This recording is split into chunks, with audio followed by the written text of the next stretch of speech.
afternoon. This is Aaron McWilliams. In the studio with me, I've got Alan and Josh from Rydell. How you doing, fellas? Pretty well. How you doing? Man, better than I deserve. Until I read that forecast and I saw the S word appear, I mean, I'm just looking forward to tomorrow. I might, I don't know what's going to happen on Friday, though, but it's good to be here today. Yeah. So what's going on over at Rydell? Got a few lease specials going on. People coming in and out the store. It's keeping busy. So, a lot of movement. Pretty happy with it. All right, so if you have to pick one car, so now you're in sales, is that right? Yep. And Josh, you're in service? Yep. All right, so Josh, I got two questions for you guys. You got to pick one car. You got to travel across the country, right? You're traveling from, Seattle, Washington, all the way down to Florida Keys. You're finally going to take the Keys trip. What do you pick off the lot? Personally? Yep, personally. What do you guys pick? I'm going to take a Suburban. All right. If we had one in, probably a Blazer EV, the SS. Okay. Electric vehicle, but it's like the supercharged one. Okay, so it's going to take you a long time to get there is what Not I at hear all, with actually. EV. No? That thing will dust anything on the lot. So that's kind of why I want to drive really, really fast across the country. All right. You see, for me, I'm thinking is all right, if I'm driving across the country, actually, we drove to the Keys. We drove to Key West last year with my family. It was great. In my Rydell Honda Accord, by the way. I loved it. But I would want one of those vehicles that's got the Super Cruise on it. And it's even though it's, the hands-free Super Cruise, can you take just a bust and just kind of recline the seat and then just put it in place so that it thinks I'm still looking at it? I'm actually not sure. That's a pretty good idea. I know it tracks the eyes, so you'd have to have some pretty realistic eyes in there. Okay. But I'm sure if you had something realistic Can you do it on a picture? I don't think so. Okay, so it needs to be like a 3D bus. Yeah. Okay, so we need to figure something. All right. You see, I'm thinking about this now. I'm like, all right, I want to go down to the Rydell lot, and I want to see what car has the Super Cruise that you guys have. That's what I'm going to take on my next road trip. Probably a Denali, like a Sierra or a High Country Chevy. You can find one in the Yukons or Suburbans as well. Like the trucks have them now? Yeah. Oh, seriously? Yeah. All right. You see, my lease comes due in 2 years on my Toyota Tundra. Well, a year and a half on my Toyota Tundra. Now I got to start thinking. Yeah. That's what we're taking now. Any of the high trim GMC Denalis across whatever model you're looking at, or one of the Silverados. Yeah. All right. Hey, if you guys want to join the topic, 775-5559. That's 775-5559. All right, caller, you're on the air with the Rydell guys. Go ahead. Yeah, I've got a few questions for Alan. Does he have any Tesla cars? Does he have any self-driving cars? Does he have any flying cars? And what happened to the yellow Corvette in the showroom on Highway 2? I'll hang up and listen. Thanks. Oh, flying cards? Now you got my attention. You got the flying cards over at Rydell now? Unfortunately, no flying cars as of yet. You'll be flying down the highway if you hit the pedal hard enough. Okay. But no flying cars. Self-driving, yes. All right, so that's next year's models. You got the self-driving cars now, but next year's model, they fly? I'll have to check with my Chevy rep for that. Okay, all right. We're going to have to check it. We'll have to get back to you on that flying car. I want first dibs on the flying cars. Oh, I'll write your name down. Yeah. I might even apply to go get a job as a sales guy. I mean, just so I can drive it. Because I got to give you the real experience, Well, I mean, I wouldn't want to have you have anything less, I figured so. All right, so second question I got for you, Josh. So you've worked on a bunch of cars there with Rydell. Oh, yeah. What's the best and worst car to work on? You're not supposed to ask that. Oh, I'm sorry. No, I'm sorry. I won't ask it. They're all junk. They're all junk. They are. They whatever model, make, they all got their problems, and we're here to fix them. But what's the easiest one to actually work on? From a mechanical side, what's the easiest one to work on now? Because I open up my hood. I pride myself as a guy who can do anything, except any of the things that actually need to be done, of course. But I open up the hood, and all I see is plastic, and I don't even know how to work on it. I mean, I've got one of those, big flatbed trucks from the 90s, and I'm like, yeah, look at that. I can camp out in here. Yeah. But you open up the car on, I used to have a Prius. I've got that Honda Accord now, my Tundra, and it's I don't know where to start. It's getting harder for us now that we have Honda, Nissan. We have a Toyota dealership, so we kind of try to keep the models going to the people that know more about it.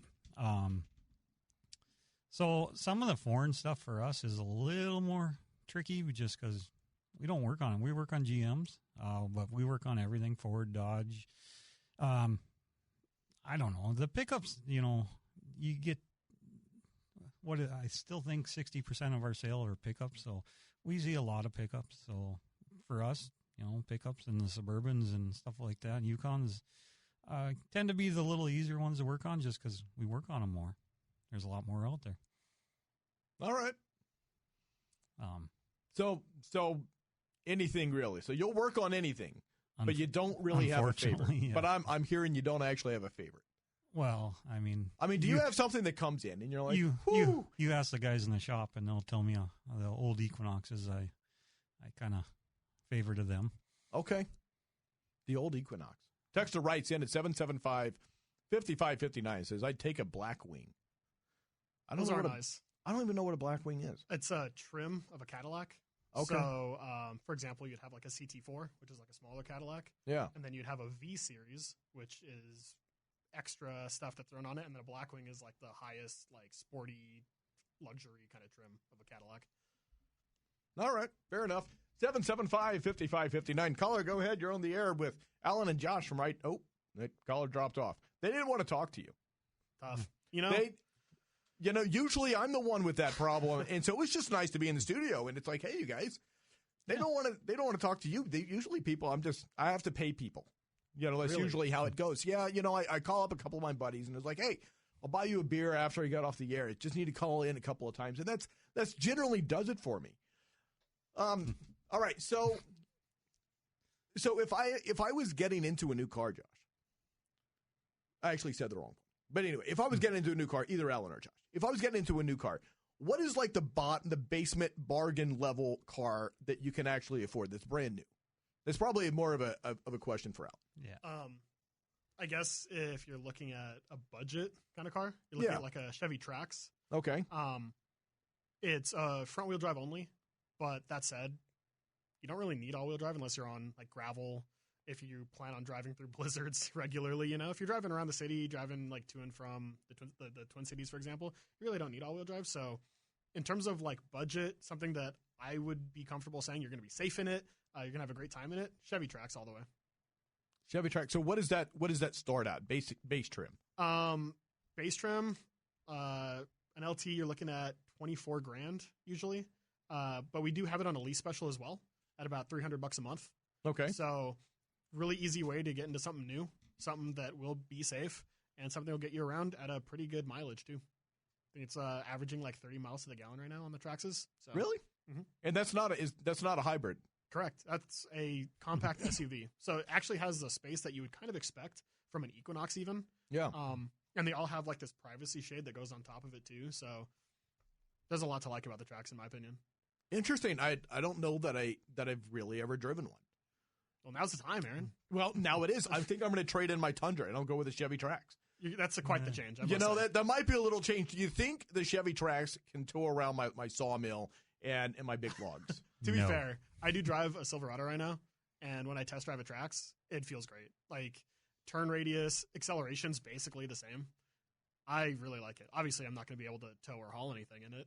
I don't know. I think if I put a bumper on that sucker, I trade in. So here's my plan then. What do you think? And if it doesn't work out, I'll just bring it to Josh. He'll fix me up. It'll be great. Yeah. What if I put a nice tow package on the Chevy Trax? I'll throw my sawmill on there, and then I'll load that down. What do you think? I would love to see it.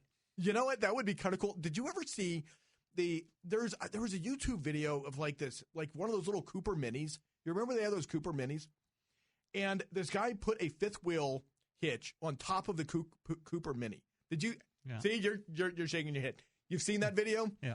A guy's done this, and he's like backing in this fifth wheel trailer on like a Cooper Mini, and the thing goes all the way around his car. Like it's drilled into the roof? Yes, like they mounted this fifth wheel hitch on top of the car. And so, or they've done it, I've seen it like with a Bug too. Bug's one, yeah. On Bug, I've seen it done there. And it's like, okay, not that you're actually going to tow anything with it, but that's just cool as heck. Yeah. That is really cool. All right, somebody texted in. They said here at 775-5559 to the Rydell guys. It says, Aaron, if you take the plastic engine cover off, there's an engine underneath there. Are you serious? I didn't even know that. This whole time? You see, Josh was supposed to tell me that, and I had a text. You were supposed to tell me that I could take the plastic engine cover. Well, you take that big plastic off the tracks, and then you'd be kind of looking for the engine. But so just so you're aware, that Trax comes with the new 3-cylinder engine. A whole 3 cylinders. Yeah, they kind of revamped the Metro again. That's like twice the size of my lawnmower. Yeah, but it's you got your fuel economy now, and that's one thing. Now, to be fair, I have a really big lawnmower. Yeah, and it's probably about the same size. It's a 1.3 liter, but it is turboed, so it's got power. But you'll know. All right. Well, okay, so Metros used to be 3 cylinders, but they didn't have a balance shaft, so they always idled really bad. Trax, they finally figured that out. The 3-cylinder, they put a balance shaft in it. It runs smooth, so it's your entry-level car, yeah. All right. Interesting. 775-5559. Caller, go ahead. You're on the air with Alan and Josh from Rydell.